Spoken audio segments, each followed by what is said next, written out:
Muy buenas tardes, mis amados.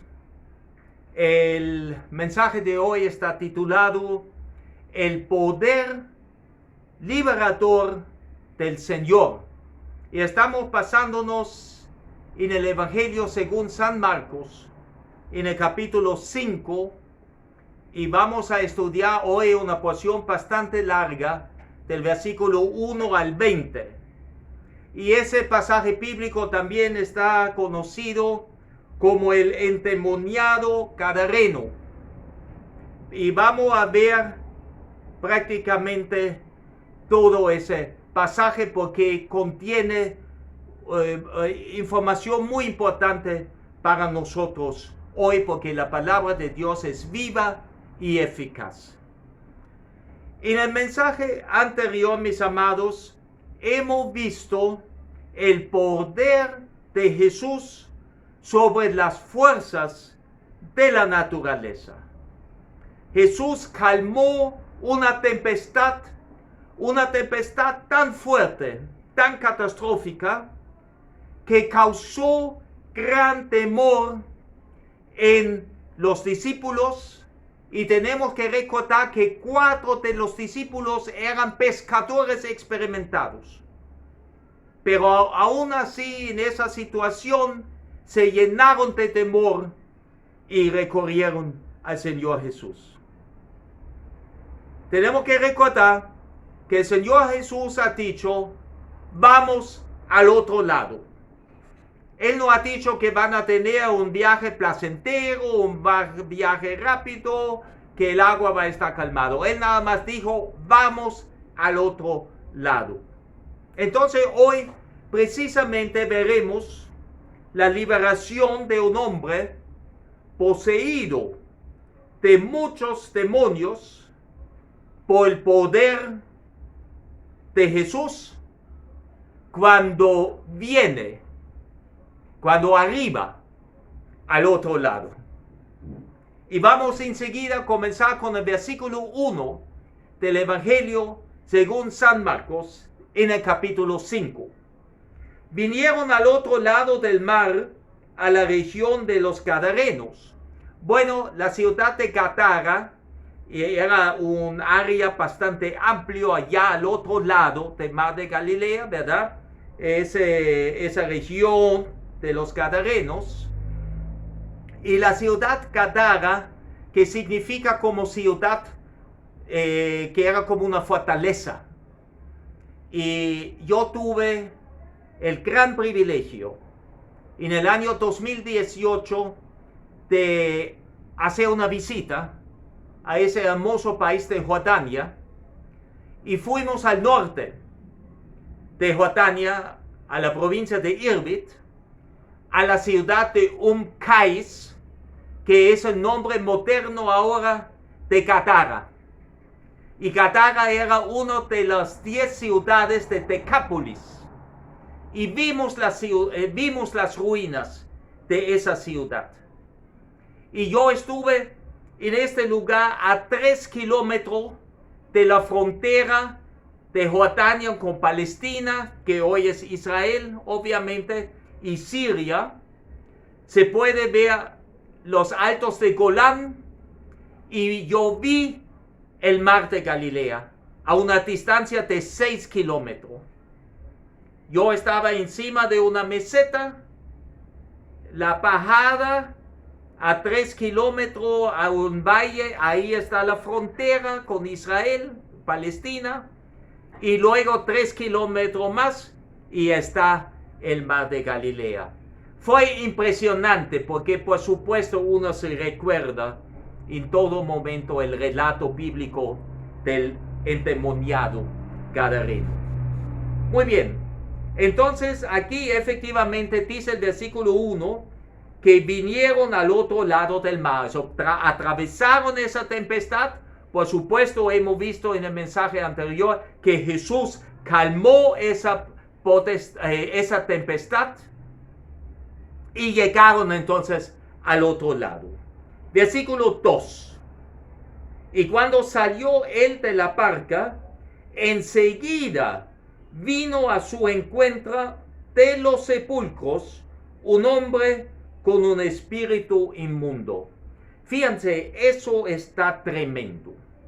Porque primeramente había ese hombre poseído con espíritu inmundo y vivía en los sepulcros. Los sepulcros en ese tiempo, en esa cultura, estaban alejados de las ciudades o de los poblados en un área desierto, ¿verdad?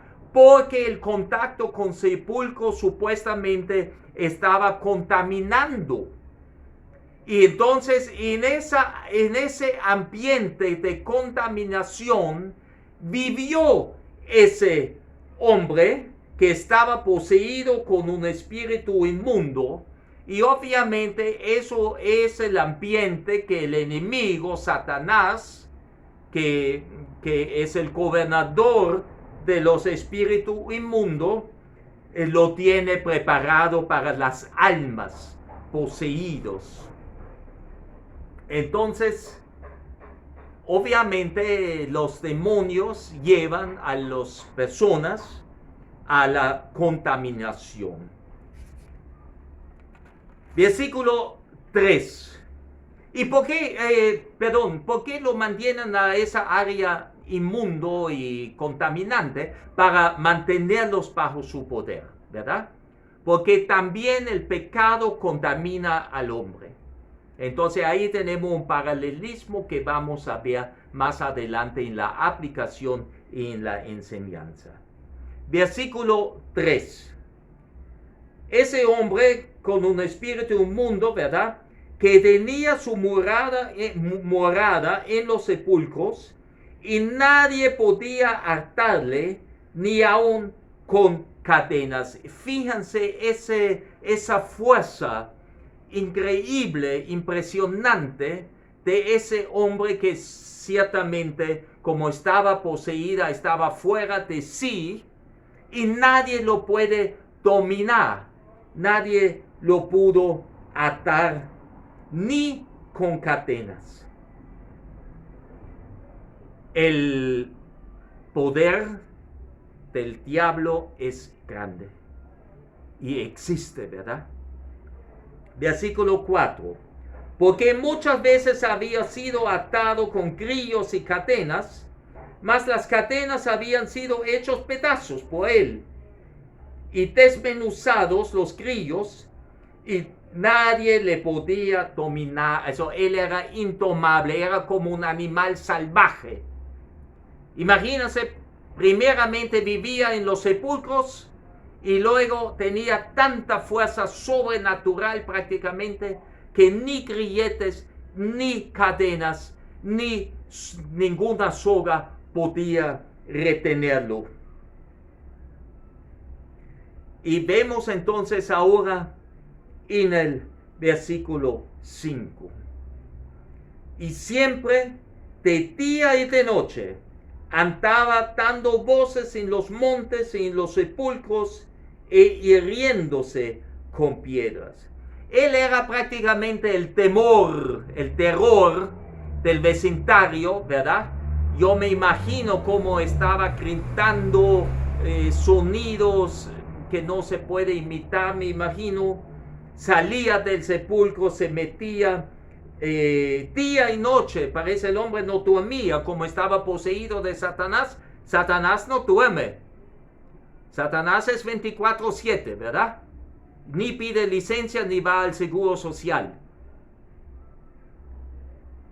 Y lo malo es, no solamente asustaba a la gente con sus gritos y con su aparición, sino él también se estaba hiriendo a él mismo con piedras.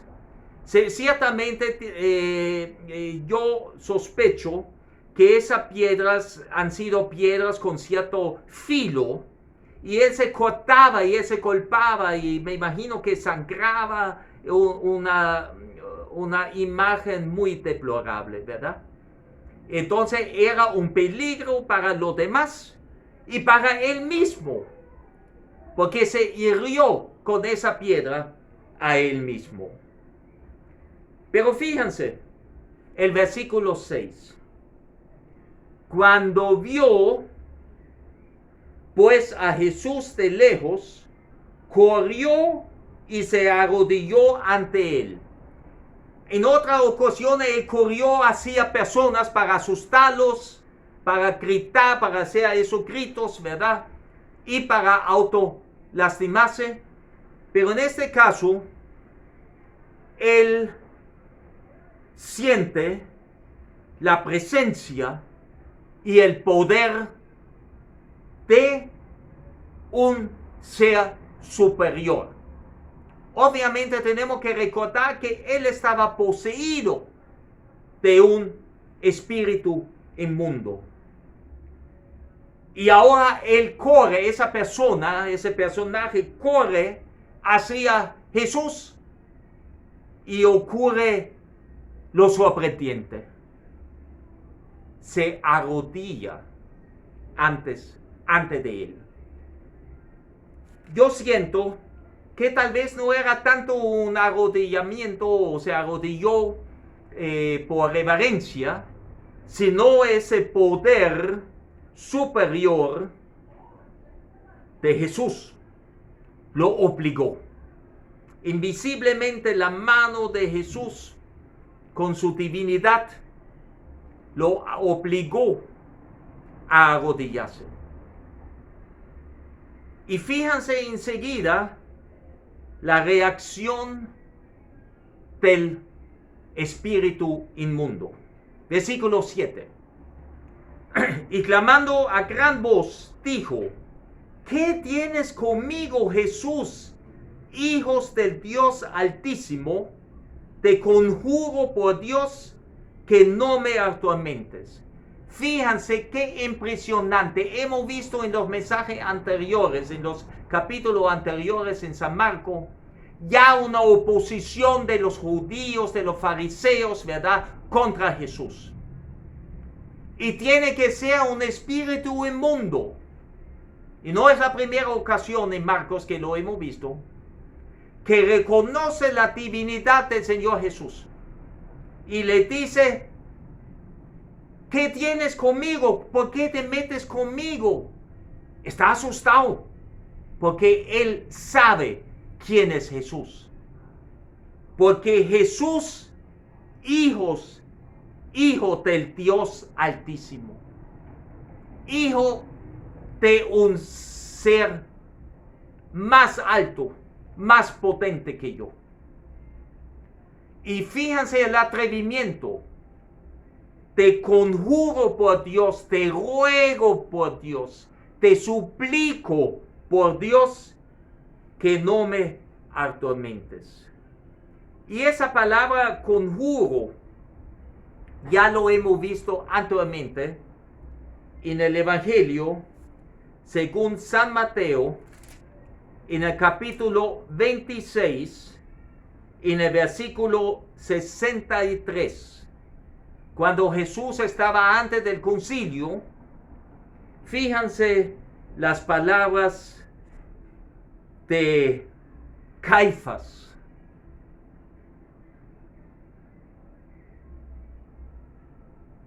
Y vamos a comenzar por el contexto con el versículo 62. Y levantándose el sumo sacerdote, le dijo: ¿no respondes nada? ¿Qué testifican estos contra ti? Y fíjense ahora. Mas Jesús callaba. Entonces el sumo sacerdote, Caifás, le dijo: te conjuro por el Dios viviente. Fíjense qué atrevimiento del sumo sacerdote Caifás en este momento. Él suplica en nombre del Dios viviente, ¿verdad?, que nos digas si eres tú el Cristo, el Hijo de Dios. ¿No vieron 3 años el ministerio de Jesús, los milagros, las sanaciones, la enseñanza, el cumplimiento de cada una de las profecías en el Antiguo Testamento?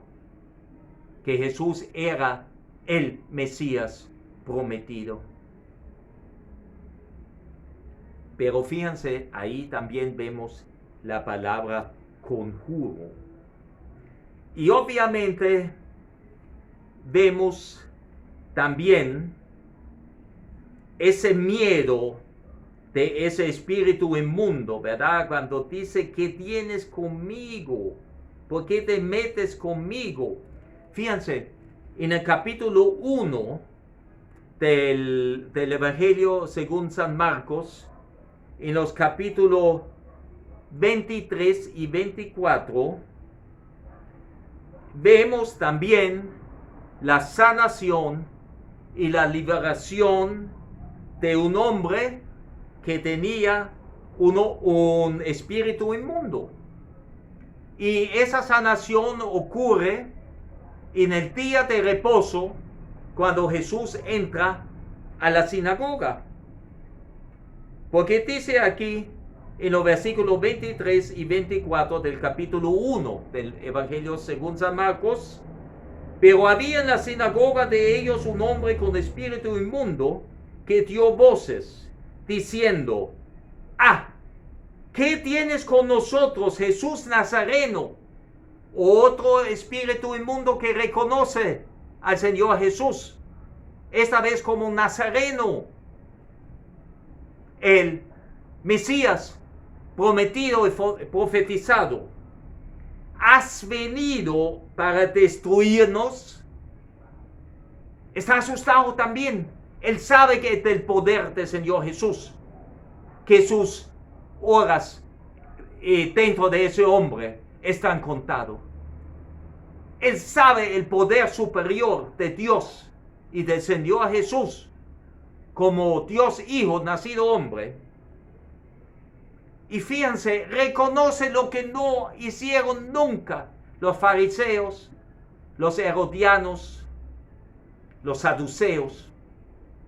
Sé quién eres. No tengo duda. Yo sé perfectamente bien quién eres tú. El Santo de Dios.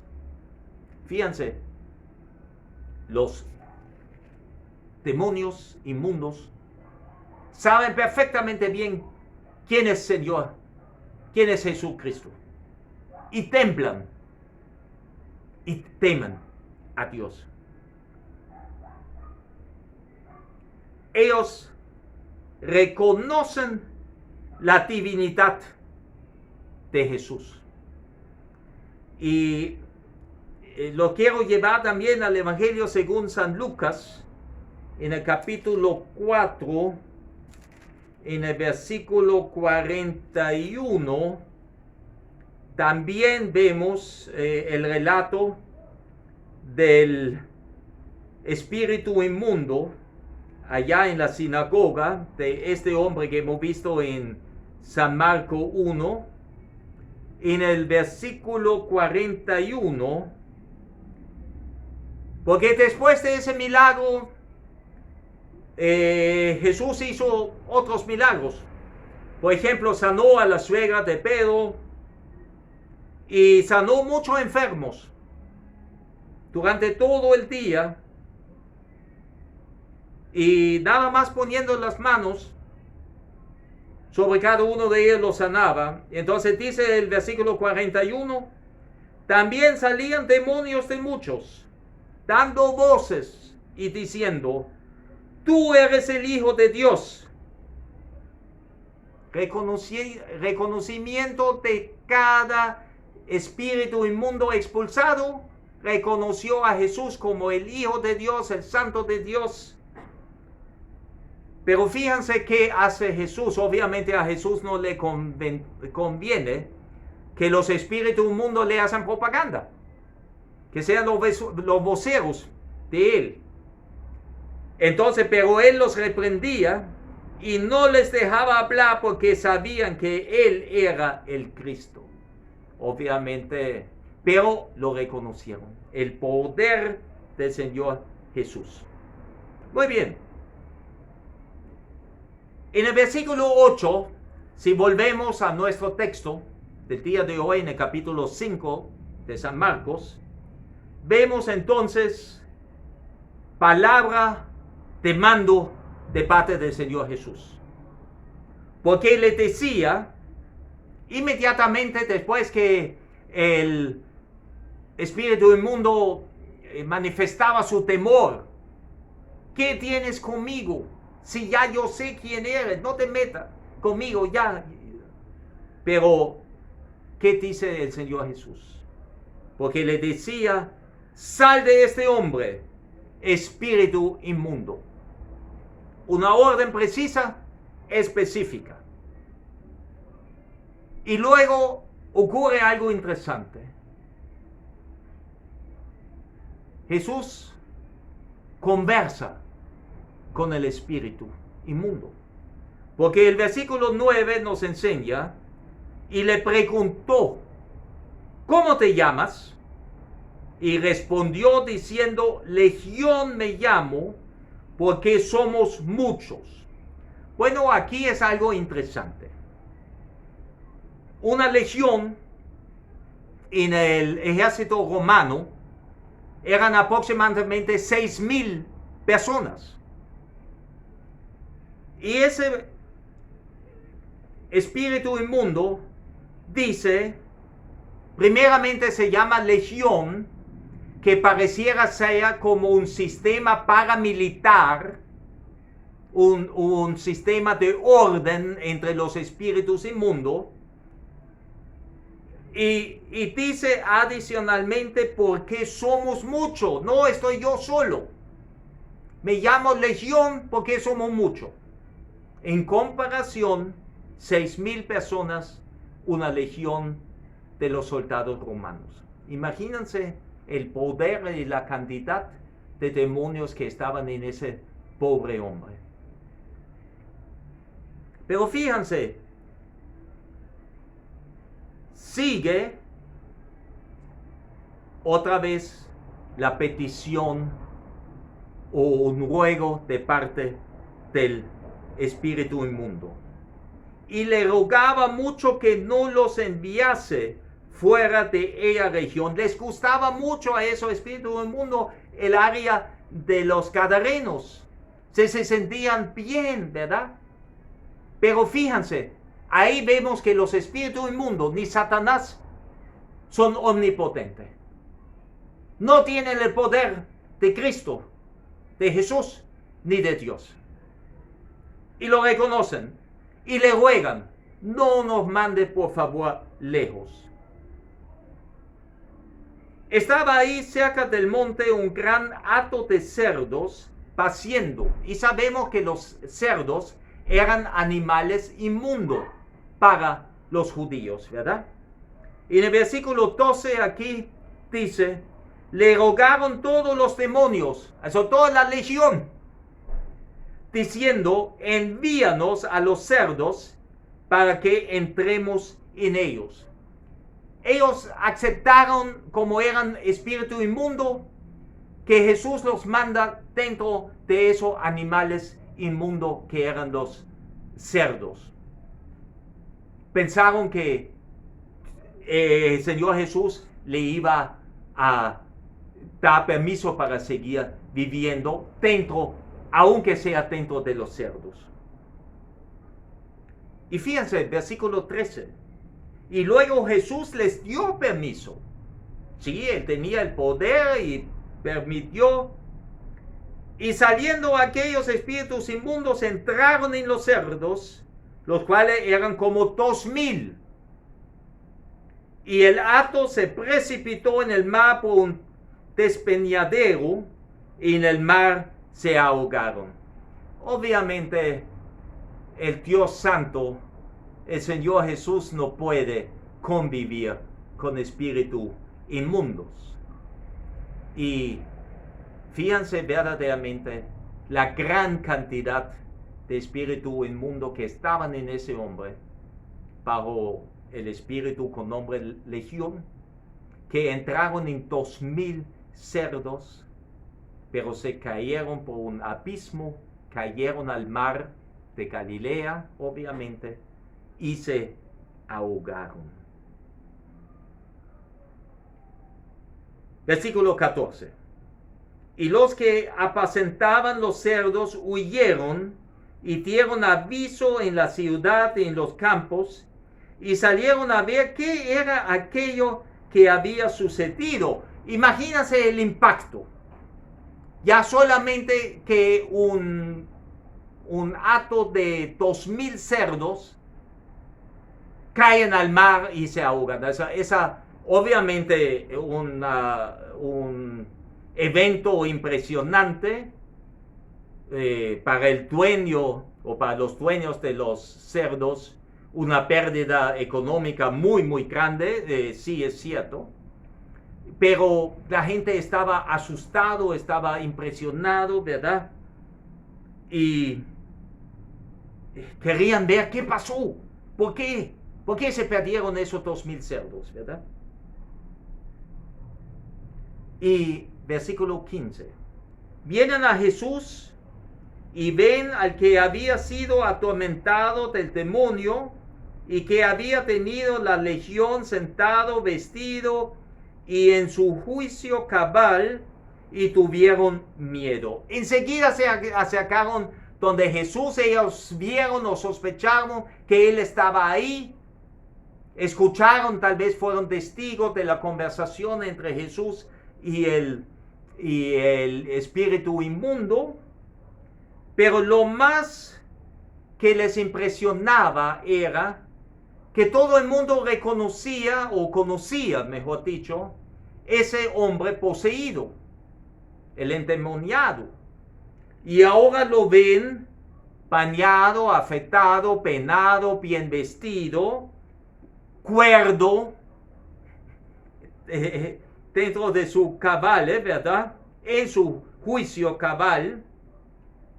Y tuvieron miedo. Ahora sí, fíjense, ese milagro de sanación de ese hombre, en lugar de gozo, de alegría,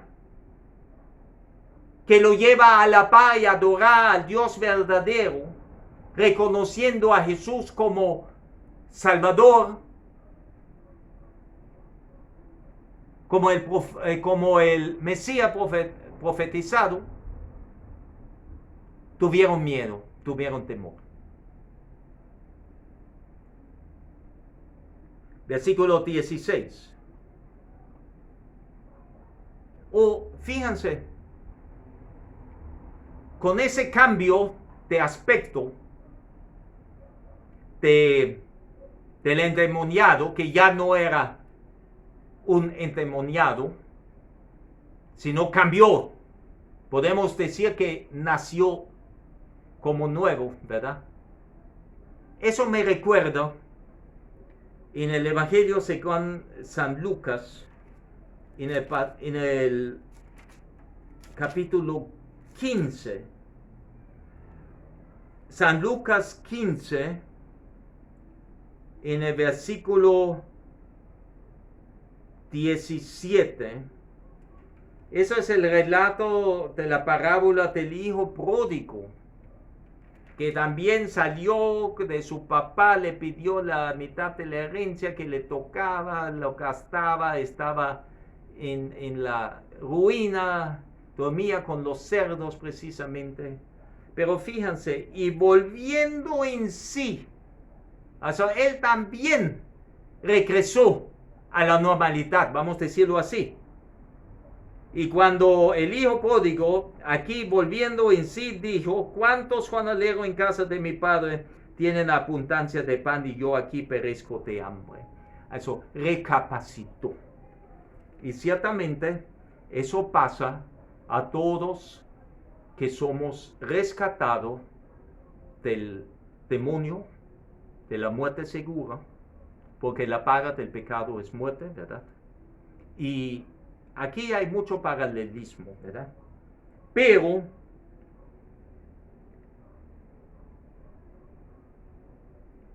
en el versículo 16 sigue ahora la reacción de las personas allá. Los que apacentaban los cerdos, ¿verdad? Y les contaron los que habían visto, obviamente, a la persona como le había acontecido al que había tenido el demonio y lo de los cerdos. Ellos contaron enterecito la historia. y comenzaron a rogarle que se fuera de sus contornos. Rechazaron a Jesús, lo expulsaron definitivamente. Le ruegan que se fuera, que se apartara del lugar de los, o del área de los Gadarenos. Y eso también me lleva a la primera carta del apóstol Juan, la primera de Juan, en el capítulo 2, primera de Juan, capítulo 2, vemos en el versículo 15, 2:15. No améis al mundo ni las cosas que están en el mundo. Si alguno ama al mundo, el amor del Padre no es en él. Hermanos, el peligro es cuando estamos bajo la posesión del diablo, de Satanás, del pecado. Obviamente estamos en el mundo. Amamos más las cosas del mundo que las cosas de Dios. Y tú no puedes servir a dos señores. Tú no puedes servir al diablo, al mundo y a Dios. Y eso es, yo creo, importante. Y en el versículo 18 vemos lo siguiente. Al entrar él en la barca, el que había estado endemoniado le rogaba que le dejase estar con él. Entonces, efectivamente, después de esa sanación, de la liberación de ese hombre del demonio inmundo, Jesús entró a la barca. Se iba a retirar para llegar otra vez al otro lado, a Capernaum, que estaba la sede muchas veces de sus actividades. Y lo interesante es que ya ese hombre liberado solicitó y rogaba inclusive al Señor Jesús que lo permitiera acompañarlo. Pero fíjense ahora la posición y la contestación de Jesús. Versículo 19. Mas Jesús no se lo permitió, sino que le dijo: vete a tu casa, a los tuyos, y cuéntales cuán grandes cosas el Señor ha hecho contigo y cómo ha tenido misericordia. Eso es precisamente que el Señor Jesús quiere de nosotros hoy en el día. Que demos testimonio de Él, que compartamos la palabra de Dios, que compartamos con otra persona lo que hace Dios en nuestra vida. Porque en alguna y otro momento, antes de llegar a los pies de Cristo, fuimos poseídos por Satanás. Porque nacimos a la imagen y semejanza de Adán con su naturaleza pecaminosa.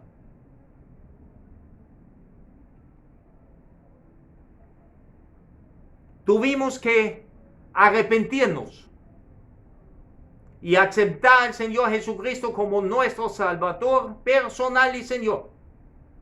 Porque la salvación, la vida eterna, que tiene nombre y apellido, se llama Jesús. Jesús es la puerta a la vida eterna, a la comunión eterna con Dios. Pero ese regalo de Dios uno no recibe por nacimiento, porque nací en un hogar cristiano. Me alegro mucho, mi amado, pero haber nacido en un hogar cristiano no te hizo salvo. No entraste a la familia de Dios, sino entraste a la familia de Dios en el momento cuando aceptamos al Señor Jesucristo como Señor y Salvador personal. Y aquí, ¿qué hace Jesús? Manda a evangelizar. Usa a ese hombre sanado para que llevara el testimonio qué ha hecho Dios con él y qué grande es Dios y los milagros y la misericordia de Dios. Jesús vivió toda su vida en misericordia, amó al prójimo, manso y humilde, sirviendo a todos los demás, sanando enfermedades físicas como espirituales, expulsando espíritus. Y la gran comisión que Dios nos dijo, nos dice, debemos que predicar el evangelio a cada criatura. Y fíjense, por favor, el último versículo en el día de hoy, versículo 20 del capítulo 5 de San Marcos. Y se fue y comenzó a publicar en Decápolis, eran 10 ciudades en ese tiempo, cuán grandes cosas había hecho Jesús con él, y todos se maravillaban. Porque la palabra de Dios impacta, y el testimonio personal, lo que Dios hace en la vida de uno, impacta a los demás, porque no es un cuento. El que comparta la experiencia vivida que Dios hizo y hace en su vida, es como un testigo ocular. En cualquier juicio, en cualquier país del mundo, cuando hay un testigo ocular, yo vi y yo escuché. No es que a mí me han dicho. Eso es un testigo 100% confiable. Yo estuve ahí. Y así somos tú y yo, mi hermano amado, mi hermana amada, cuando compartimos con otros lo que Dios hizo y hace en nuestra vida. Hermanos míos, como aplicación y enseñanza de la enseñanza de hoy, el hombre, como tú y yo, tuvimos mucha semejanza con este endemoniado que estaba prácticamente muerto en vida. Y a nosotros, cuando nacimos y cuando crecimos, nos pasa y nos ha pasado lo mismo. Y quisiera recordarles lo que dice el apóstol Pablo en la carta a los Romanos, en Romanos 5, en el versículo 12. Romanos 5, versículo 12. Por tanto, como el pecado entró en el mundo por un hombre, y por el pecado la muerte, así la muerte pasó a todos los hombres, por cuando todos pecaron. No hay ni un solo hombre que no nace a la imagen y semejanza de Adán, hombre pecaminoso, con esa característica de pecador. Y como somos pecadores, pecamos. Nosotros nacemos pecadores. No nacemos santos. No. También eso me refiere a carta a los Efesios. Por favor, acompáñame a Efesios capítulo 2, versículo 1. Porque aquí vemos verdaderamente lo que hace Jesús por nosotros. Y Él nos dio vida a vosotros cuando estabais muertos en vuestros delitos y pecados. La paga del pecado es muerte. Antes de llegar a los pies de Cristo, antes de aceptar a Jesús como nuestro Salvador personal y Señor, estamos muertos en nuestros pecados y delitos. Versículo 2. En lo cual estuvisteis en otro tiempo, siguiendo la corriente de este mundo. Este mundo no conoce a Dios. Está lejos de Dios, está dando la espalda a Dios. Conforme al príncipe de la potestad del aire, que es Satanás. El espíritu que ahora opera en los hijos de la desobediencia. Pecar quiere decir desobedecer a los mandamientos de Dios. Ser rebelde. Hacer lo contrario que Dios manda hacerlo. Hermanos, volvemos a la carta de Pablo a los romanos. Ahí hay mucho contenido. Mucho contenido. Vamos a ver en el capítulo 3 de Romanos, en el capítulo 3, los versículos 10 en adelante. Porque hay personas que dicen, yo soy bueno, yo no peco, yo no mato, yo no robo, yo soy bueno, yo voy al cielo derechito. Error, error y error.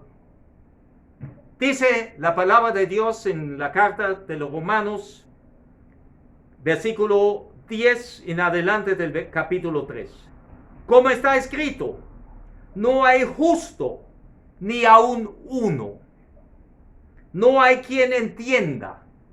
No hay quien busque a Dios.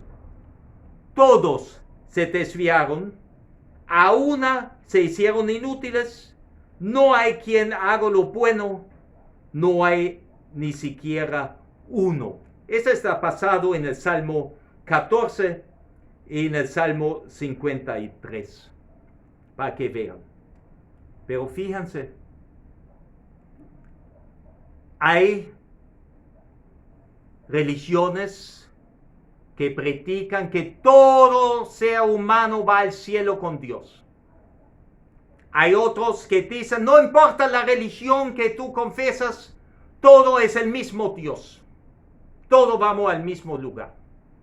Pero fíjense que dice el Señor Jesús. Son palabras del Señor Jesús, no son palabras mías. En Juan 14:6. Jesús le dijo, yo soy el camino y la verdad y la vida. Nadie viene al Padre sino por mí.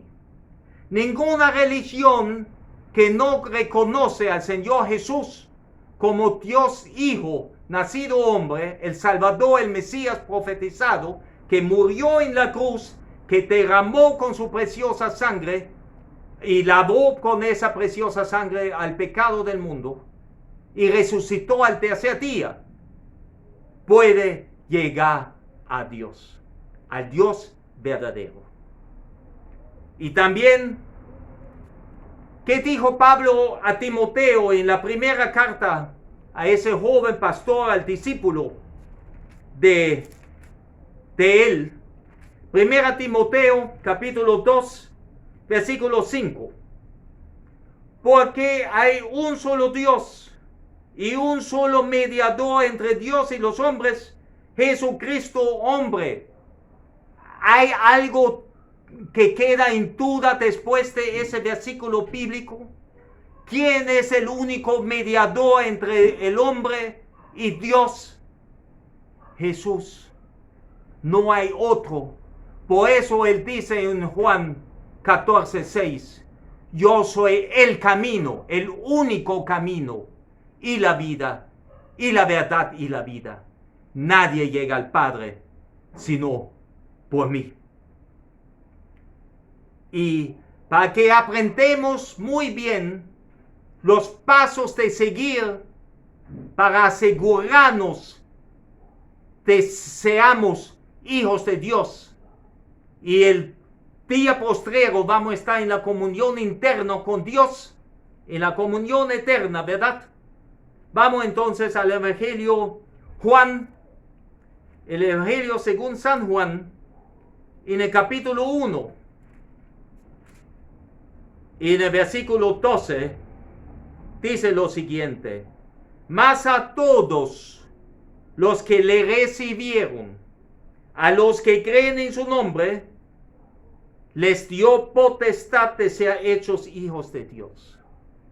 Solamente nos volvemos hijos de Dios cuando recibimos al Señor Jesús. ¿Y como que recibimos al Señor Jesús como nuestro Salvador y Señor?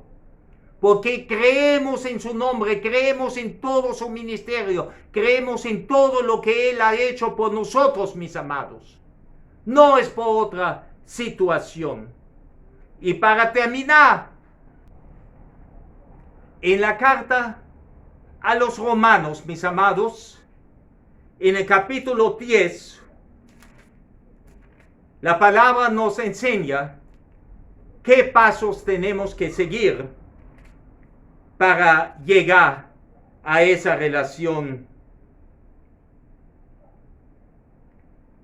eterna con Dios. Comienzo con el versículo 8 por el contexto, pero es el versículo 9 que nos da la instrucción completa. Más que dice: cerca de ti está la palabra en tu boca y en tu corazón. Esta es la palabra de fe que predicamos, que si confesares con tu boca que Jesús es el Señor y creyeres en tu corazón que Dios le levantó de los muertos, serás salvo. Hermanos, tenemos que creer en el Evangelio de la salvación.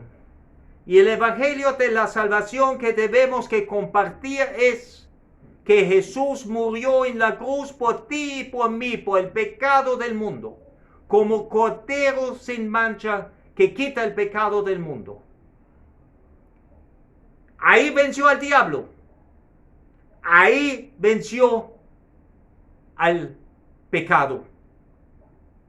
Y Dios aceptó ese sacrificio único y perfecto cuando resucitó a Jesús al tercer día, venciendo también a la muerte.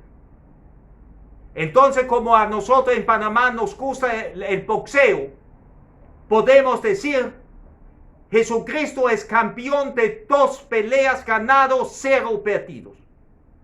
Él venció al diablo y al pecado en la cruz y a la muerte al momento de resucitar.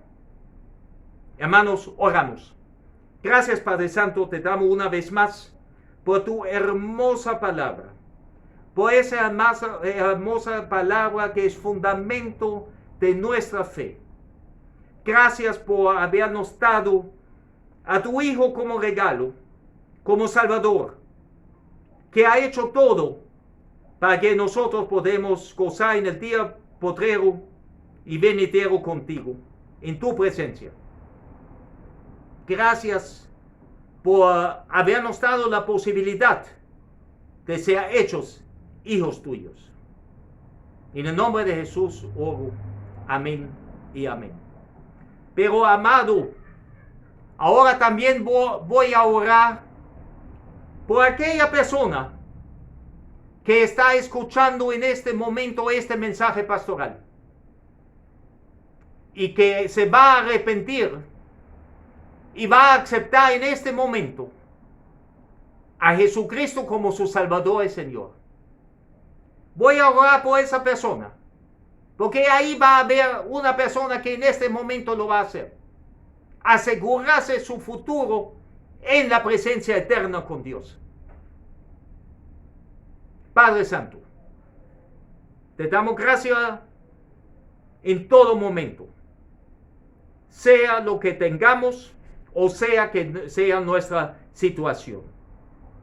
En este momento yo oro especialmente por esas personas que en este momento se está arrepintiendo de sus pecados, te reconoce como Salvador personal y Señor, reconociendo que tú moriste en la cruz por nosotros pecadores, que fue tu sangre el precio por nuestros pecados. Tú nos lavaste de toda maldad y resucitaste al tercer día. damos gracias por esa persona que en este momento se ha arrepentido de haber recibido. Te damos gracias por haberle hecho hijo o hija tuya. Gracias por ese regalo de la vida eterna. En el nombre de Jesús oramos. Amén y amén.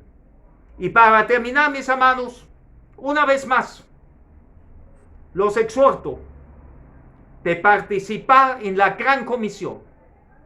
Por tanto, id y haced discípulos a todas las naciones, o como dice San Marcos, por tanto, id y predicad el evangelio a toda criatura. Hermanos míos, compartan de Cristo, testifiquen a Cristo. Comparten el testimonio personal suyo, lo que Dios hace en su vida, con otro. Y si este mensaje en el día de hoy ha sido de beneficio y edificación para usted, por favor, compártenlo, para que otros también escuchen la palabra de Dios. Porque la fe es por el oír y el oír por la palabra de Dios. Dios sigue bendiciendo, mis amados.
Y yo